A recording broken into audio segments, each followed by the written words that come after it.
As I know you're going to be heading over here in just a moment, our good friend Amy Robach is here. She has something important to share. Last month, you may remember that she took a very brave step live here on Good Morning America, getting a mammogram. It was part of our Pink initiative, the whole network going pink, and the floor is yours. Thank you very much, Robin. Well, I decided to take one for the team. This was for me about public service because you know I didn't really want to have that mammogram. And just a few short weeks later, words I never expected to hear, I was told that I have breast cancer. 3, 2, 1. We are going pink on GMA this morning. We are live in a perfectly pink Times Square. Thomas. It was just 6 weeks ago that Pink took over GMA. I had no idea then, of course, how quickly my life was about to change. We have made a commitment, a real commitment, to bring you what you need to know to be healthy and to be informed. We were kicking off Breast Cancer Awareness Month with real survivors and celebrities alike. Pink, pink, pink, do it. Go pink. I want to say I was happy to do my part, but honestly, I was a little reluctant at first. We're hearing the word stronger, and you are being so strong today, Amy Robach. I had been asked if I'd get a mammogram on air to demystify it for women who might be nervous. You're going to live have a mammogram. You've never had that I'm before. 40, I'm the age, and I have been putting it off. The truth is, I had been putting this off for a year, between flying all over the world for work and running around with my kids to school and ballet and gymnastics like so many women. I just kept pushing it off, till now.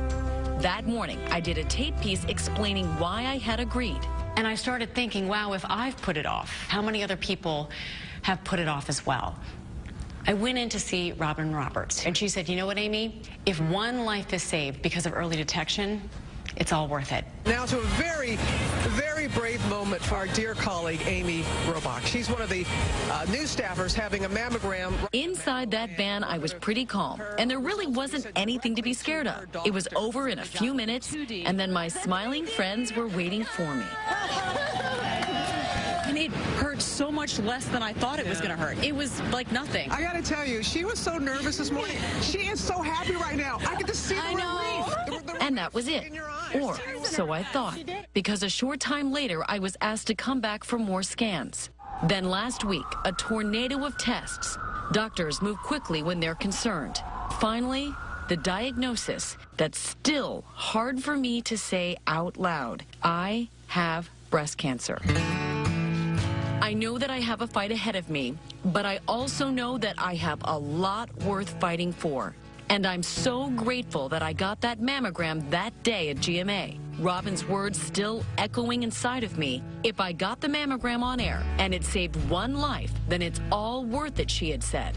It never occurred to me that life would be mine.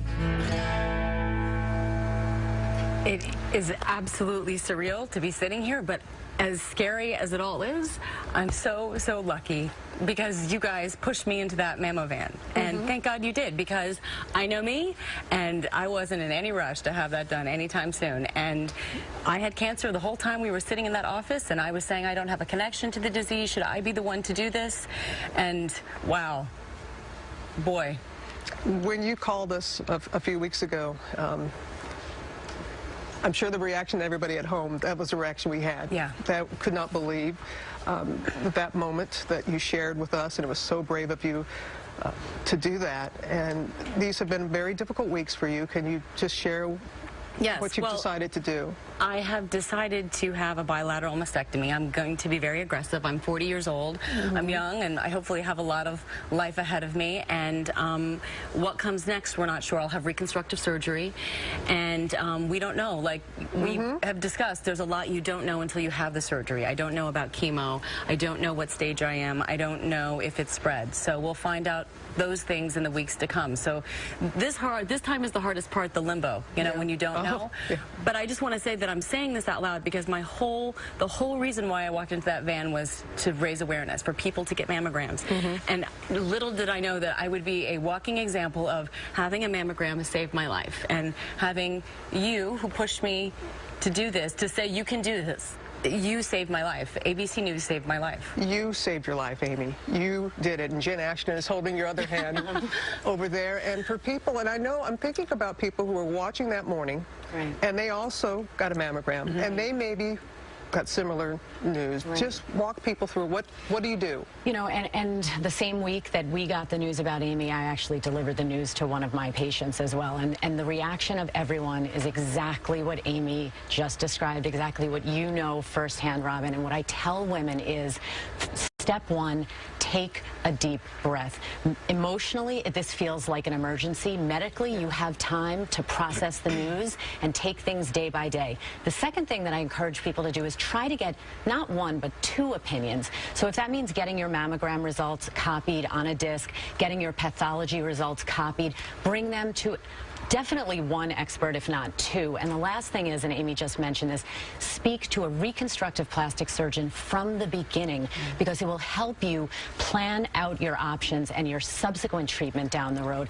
Amy chose mastectomy. If that's an option that you choose. Exactly, right, exactly. But you need to know about all of those options at the beginning, not several steps down the road. Well, your husband Andrew is here. I know that it was it could not have been easy to share this with your family. Well, he unfortunately wasn't with me, because that's how surreal this seemed. How I just didn't think it was possible. So when I went back in for further imaging, I was alone when I got the news.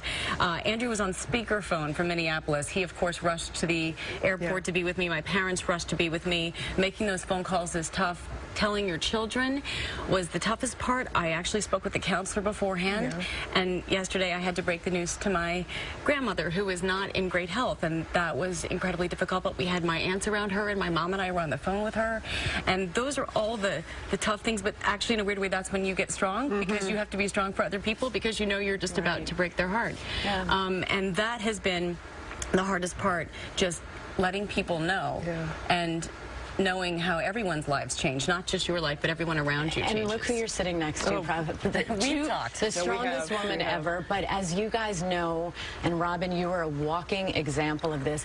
When you're talking about a diagnosis like this, so often the focus is medical and physical. The emotional and spiritual part is just as important. And there are just so many emotions. I know it's a roller coaster. Okay, they are chomping at the bit to come in. George, Andrew, Lara, Josh, and you know that. You are surrounded. Felt so loved and so cared for by everyone, and I just want to thank everyone for rushing to my side and holding my hand and letting me know it's going to be okay, and to have Robin as someone who, you know, I can follow in such great footsteps and know that it's going to be okay, and I'm a fighter. You are a fighter, and honey, you were there for me.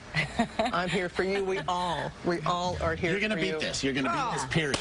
You're going to beat this. I know the special music helped you, and music will be there. This is my favorite song. Right. Let the words come out. Say what you want to say. Be brave. We love you, Amy. Love you, Amy. Thank you.